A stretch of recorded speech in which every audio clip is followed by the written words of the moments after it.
Hi, everyone. Welcome back to Julius Caesar and the Death of the Republic. Um, as you remember, last time we left off with Caesar in Egypt.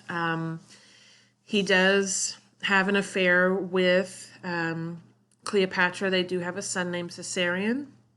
Again, there is some debate as to whether or not he was in love with her. He did have a reputation for being a bit of a playboy. So you can spin this however you like. Either they loved each other or they don't. He has helped restore her to the throne. It is implied that there will be debts repaid to Rome for this. And once Caesar has taken care of all of this and helped Cleopatra reclaim the throne by herself, he does not immediately leave Egypt. In fact, he stays in Egypt for quite some time. He is not just hanging out, though. He is learning, he's adopting some ideas, he's spending some time in the famous Library of Alexandria. Yes, he burnt down a little bit, but that's the point aside. So he is getting some ideas. During this time, he has left his right-hand man, Mark Antony, in charge of Rome. And word starts to trickle in that Mark Antony is rapidly losing control of the situation in Rome. There are riots, people are out on the street, it's getting rather violent. Mark Antony is using military force to put these people back in their place. And so Caesar eventually is going to leave Egypt to go back to Rome to deal with these issues. Okay. And I know Cleopatra is also in Rome for some time, but I don't know when during Caesar's return to Rome that is explicitly. That's something you can investigate on your own time. So Caesar returns to Rome, where he is appointed dictator to deal with this emergency. Now, we're not dictator for life yet, but he is appointed dictator to help deal with the problems that Mark Antony has not been able to put down. Okay, so he is not elected dictator for life just yet, just dictator, right? He is going to help the poor get jobs. He is going to expand Rome's territory. He's also going to, what is this doing? My goodness. He is going to expand Rome's territory. He's going to increase soldier salaries. He also creates the Julian calendar, which is what our calendar is roughly based on. Prior to this, the calendar only had 10 months. He's going to add 2 additional months and kind of readjust it so that the years are realigned. He realized how horribly off the calendar was when he was in Egypt. Additionally, he comes up with a variety of tax plans that help the poor. He opens the state granaries to help feed the poor. And as a whole, the people really like what he is doing for them. He is very popular among them. There are an uptick in games, not gladiator games, racing, chariot racing. I should point out that the Colosseum's not built yet, so the gladiator games are going to be held elsewhere during this time. But he is still hosting these games, and people are really enjoying Caesar as dictator. Eventually, however, what's going to happen is Caesar is elected, and I know you can't see me, but I'm like air quoting elected dictator for life because he basically says he is going to be dictator for life. He brings this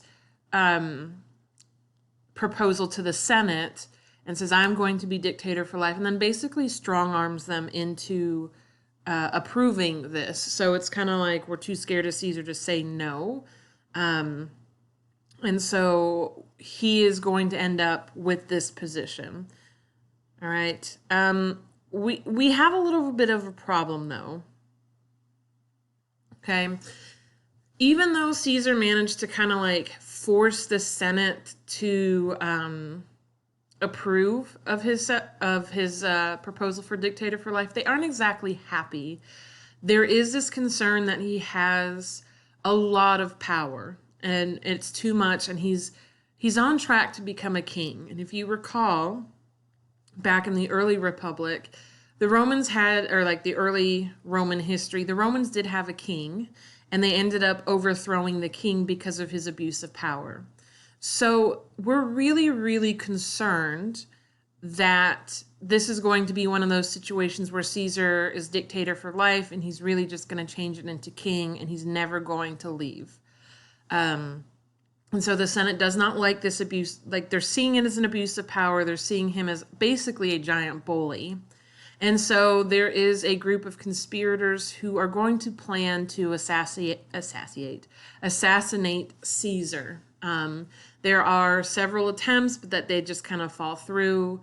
And really, they are seeing themselves as protectors of the Republic. They do not see themselves as villains in this. They say, we are protecting this idea of elections and people's freedoms within reason, and we're really here for the Republic. So we are heroes, okay?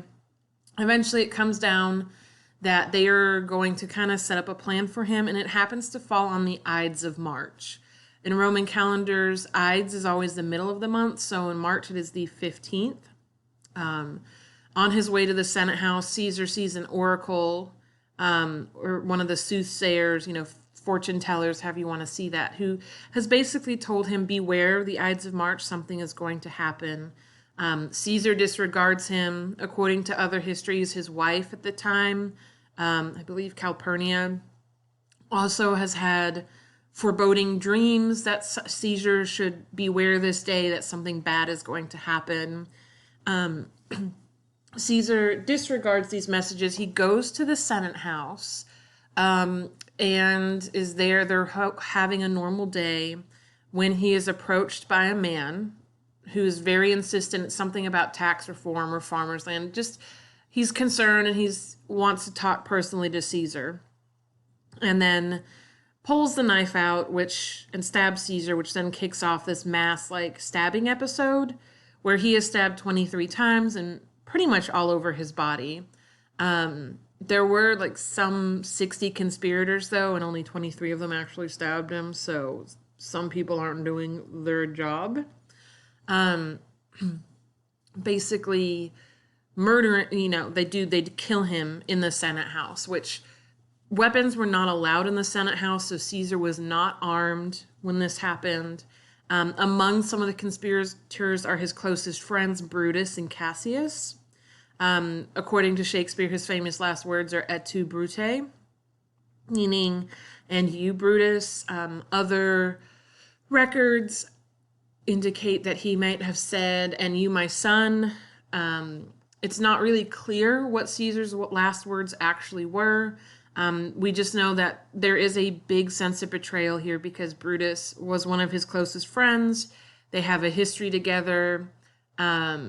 They served together. He's forgiven him a couple times. And there's also speculation that Brutus might be Caesar's illegitimate son. Although there is no evidence for it, it is speculated widely at the time and also in later histories.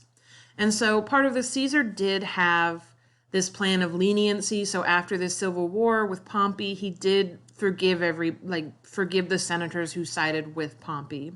And so many of those senators are also involved in this conspiracy, which is very unfortunate. He also dies in the Senate House of Pompey. So he dies at the feet of a statue of Pompey the Great, which, was just delightfully ironic.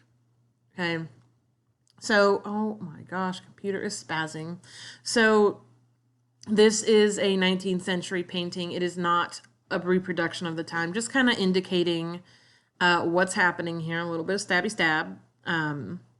Delightful. We love it.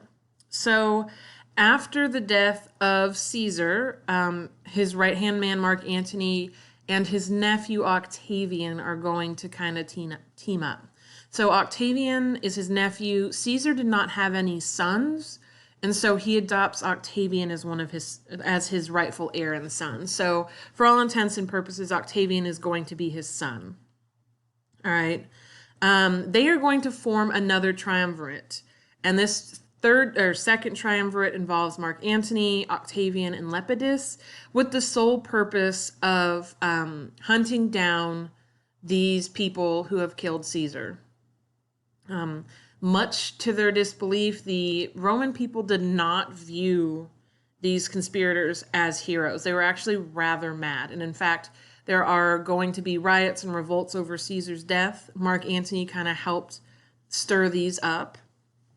And so the conspirators are going to have to flee. The people are not on their side. And so they will successfully hunt down all of these conspirators. Brutus will commit suicide to avoid capture by Mark Antony. It is, they are dealt with. But as soon as this happens, Mark Antony and Octavian are going to turn against each other. Lepidus is just kind of pushed out of this. He's not really important in the grand scheme of things. And so they're going to turn against each other and bring about a third civil war in Rome. All right. Eventually what's going to happen is Octavian will defeat Mark Antony and become the first Roman emperor. And when this happens, he changes his name from Octavian to Caesar Augustus, or just Augustus. So Octavian and Augustus are the same person, just during different times of history. All right. Famously, during this third civil war, my computer's acting dumb. Okay. Famously, during this third civil war, Antony flees to Egypt to demand assistance from Cleopatra. He says, you have to help me. You owe this to Rome. And she agrees. And again, there is yet another affair between Antony and Cleopatra. So Caesar's best friend is having an affair with his ex-lover. Doesn't matter, Caesar's dead, but it's happening. They are going to have several kids together. Antony is in Egypt for a long time. And while he is in Egypt, Octavian is running a pretty strong, smear campaign against Antony and Cleopatra and about how horrible they are and, super into themselves and just all around horrible humans. Eventually, Octavian and his man Agrippa are going to lead a navy to Egypt, as well as their army. Antony and Cleopatra are going to muster troops to fight against them. It is a naval battle called Actium, in which Octavian and Agrippa win. Antony flees and commits suicide. Cleopatra is captured and are put under house arrest, and she manages to kill herself while under house arrest as well. When that happens, Augustus takes over Egypt, as he says, it's just ours now. There's no new pharaoh. Okay, so, oh my gosh, well, my exit ticket isn't working. So, exit ticket is going to be, or final question, is going to be, who would you consider the heroes in this story and who are the villains? Explain your reasoning for each. I have posted this as a question on Schoology, so you can just answer it on Schoology. There is also a video about Cleopatra herself, so you can include her and her exploits in this as well. There will also be a video under, I believe, the Thursday file about Julius Caesar and the conspirators as well, if you want to look at that and include that in your thing. Actually, I might just post it on Wednesday. It will be there, okay? If you have any questions about this, please let me know.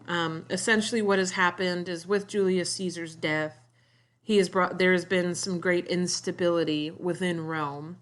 And this creates the perfect opportunity for Octavian to kind of climb out on top. He goes about it in a smarter way, but it ends up happening. Octavian defeats all these conspirators, his enemies, and appoints himself first citizen of Rome, which eventually morphs into emperor. All right. Again, any questions, just let me know, and have a great rest of your day, guys.